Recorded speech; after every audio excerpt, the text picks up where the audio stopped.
Don't aim for perfection. Aim for knowing.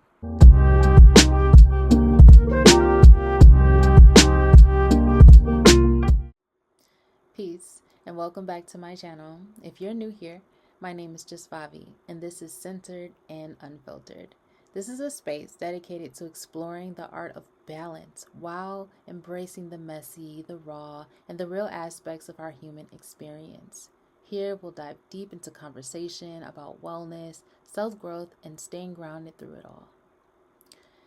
I'm ready to dive into a concept that was just mind-blowing to me when I really sat to think about this. I want to give a shout out to Pharrell Williams.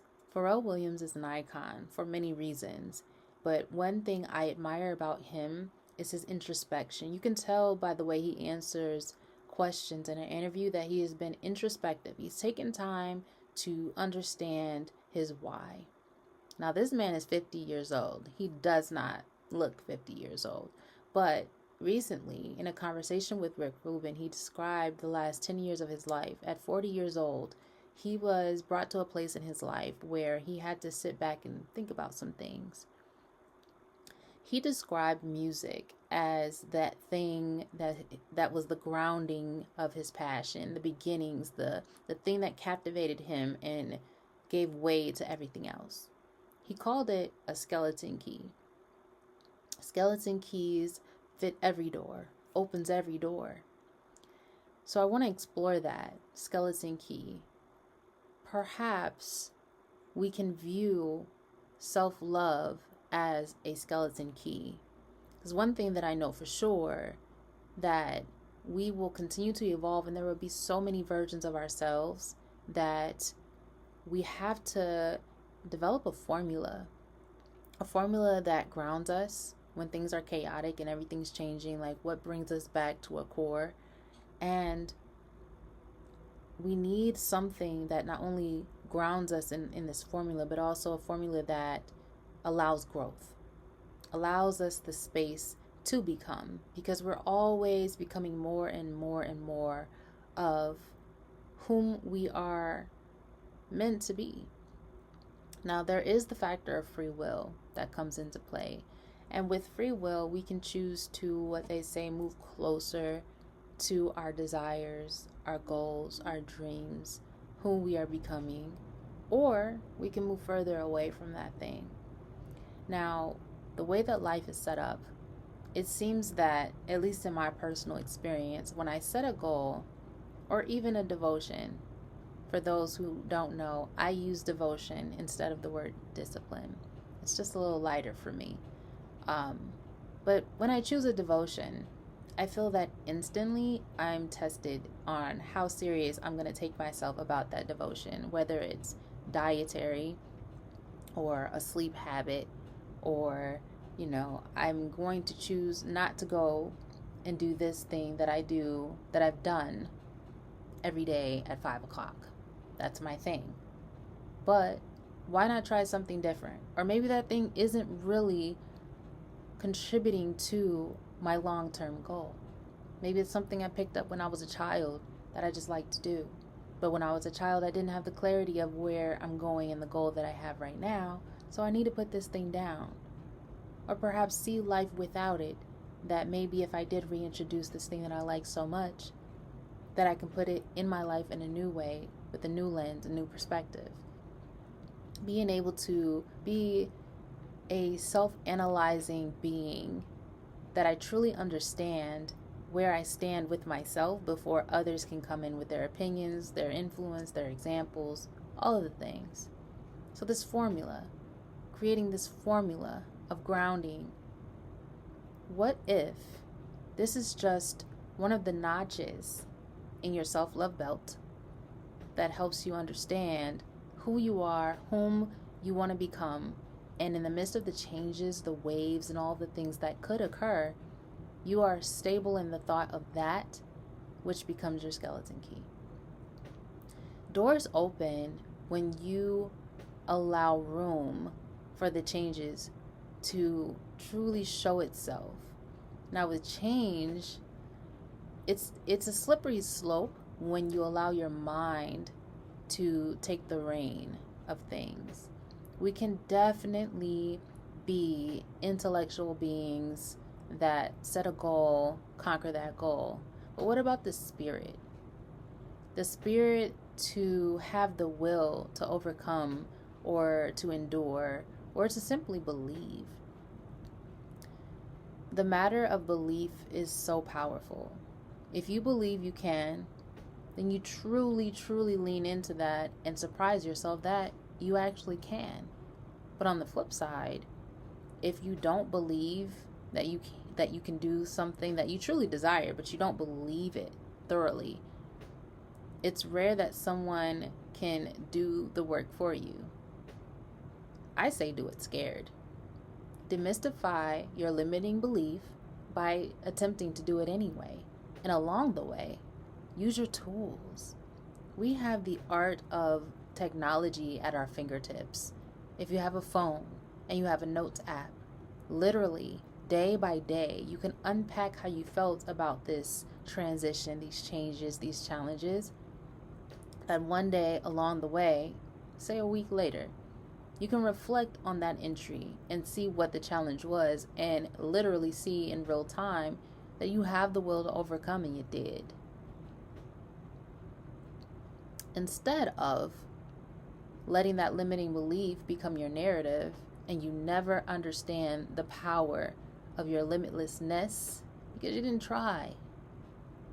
The skeleton key is in the fine details of the way you love yourself. If you can conquer your fear by simply surrendering it, don't grip it so tight. Go forward, anxious, unsure, uncertain. Those things are humanist, but still the action, that momentum, send that energy out to the universe like, hey, I got this thing that I think I can do. Let's see what happens. What's the return? Because one thing I have understand as well is that there are pieces of us that we don't see. The world outside is a mirror to us often. People that we attract, friendships, relationships, family members, co-workers, often can reflect the things that is happening inside of us. And another thing about self-love, it is the art of understanding yourself so deeply and finding that courage to make moves upon your findings that can result in setting boundaries. So there was a time where I really thought that I knew what boundaries were. I set them and I was about that life. But it turned out that I was actually maneuvering and making decisions according to an old version of myself.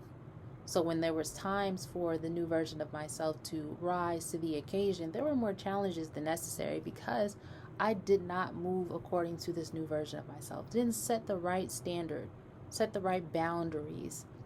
And in turn, there were a lot more challenges. They could have shut me down, the challenges, because they showed me things that weren't so pretty. Things got ugly. But on the flip side, a part of my self-love formula is slowing down and allowing my spirit to receive, to learn. Emotional intelligence is something that definitely was built through my spiritual journey. I feel that my ego would save me at times because I didn't want to crash out in front of people. So I didn't. But behind the scenes, suppressing emotions and suppressing thoughts that I felt that were embarrassing even, they crept up later and they showed up in new areas I never thought they could, especially as an entrepreneur. You can't wait till you're in the mood or motivated to do the things that you know you're called to do. If you wait for that feeling, then you risk the consistency factor that is actually one of the greatest components of success.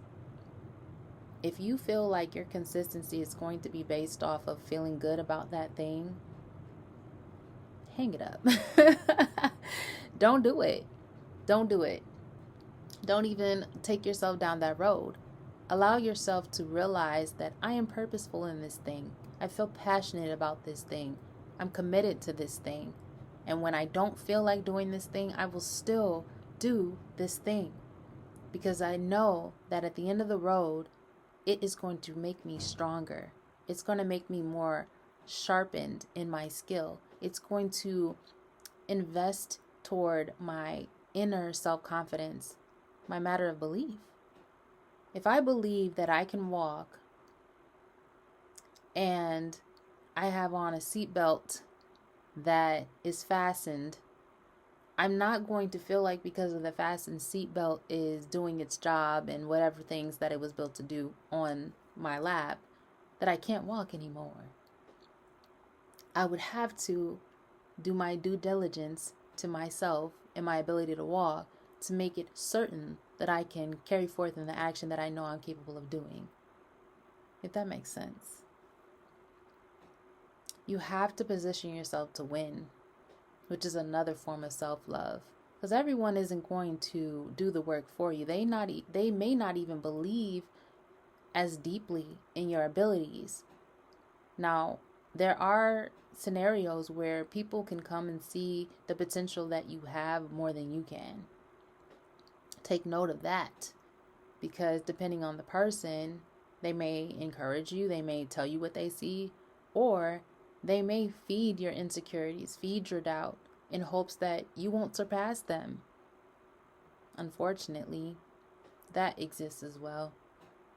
But none of these things can be a factor if you create a boundary around yourself, and while that boundary is secure, you're doing the inner work daily.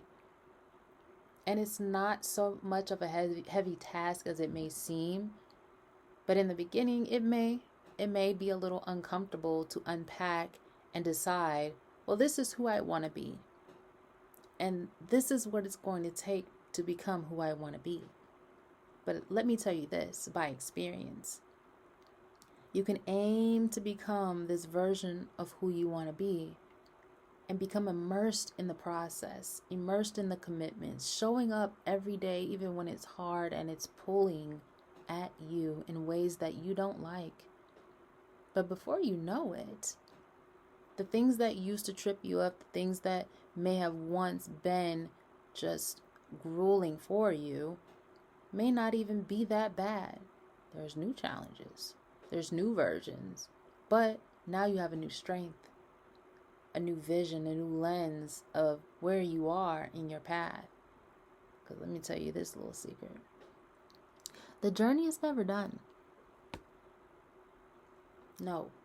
You don't arrive. You just keep going. And one of the best things you could ever do is be grateful. Grateful for every day that you manage to make it through that day being in alignment with who you are becoming. And even grateful when you fall out of alignment, the awareness of to recognize that there's plenty people who have fallen off the wagon and whatever reason or wherever mindset that they have been, not come back. Falling off the wagon is valuable as well. There are things in falling off the wagon that you learn that when you get back in alignment, oh, I won't do that again. Or last time that happened, this happened, and that wasn't good for me. Take it all. It's all valuable. Everything that you've experienced before even hearing this message is valuable. Use it. Everything. Because entirely, how can you truly love yourself if you don't love the things that made you this person today?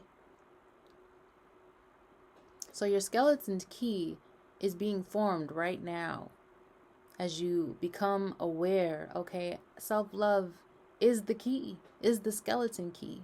In order to have self-love, I have to analyze. Let's do a self-analysis. Where am I spiritually? Where am I emotionally? Where am I mentally? What's my physical diet like? What am I doing? My activities, what am I doing? physically for myself? What's the physical condition? Something that we tend to commercialize in the states that I am located in right now. I do see that media really drives the force of what we think about something. It's all right to have courage to detach from what you're told to think about something. Challenge your own belief if you even feel that, well, I agree that my body should look like this, that I'm not up to par because I don't have this. Let's challenge that. Are you sure that that's your requirement to be who you need to be? Are you sure that your bank account needs to look like this to get started on this? Are you sure that you need X, Y, and Z to take this step forward? Maybe not. Self-love is a matter of belief. The last episode about being uncomfy stated 3 things. If you can focus on 3 things in a day that you want to accomplish, make them small, do the hard thing first, but accomplish those 3 things and make that a regular, ongoing, non-negotiable habit. Shout out to Atomic Habits, by the way, by James Clear. 3 things to take you closer to who you want to be. Surprise yourself. Love yourself so deeply that these doors start to open because that skeleton key formed in your self-love. Setting goals, achieving goals, facing challenges, self-analyzing regularly. Well, this tripped me up. What was my environment? What was my mindset? What was going on emotionally with me? Don't aim for perfection. Aim for knowing. Deeper knowing. That is the key.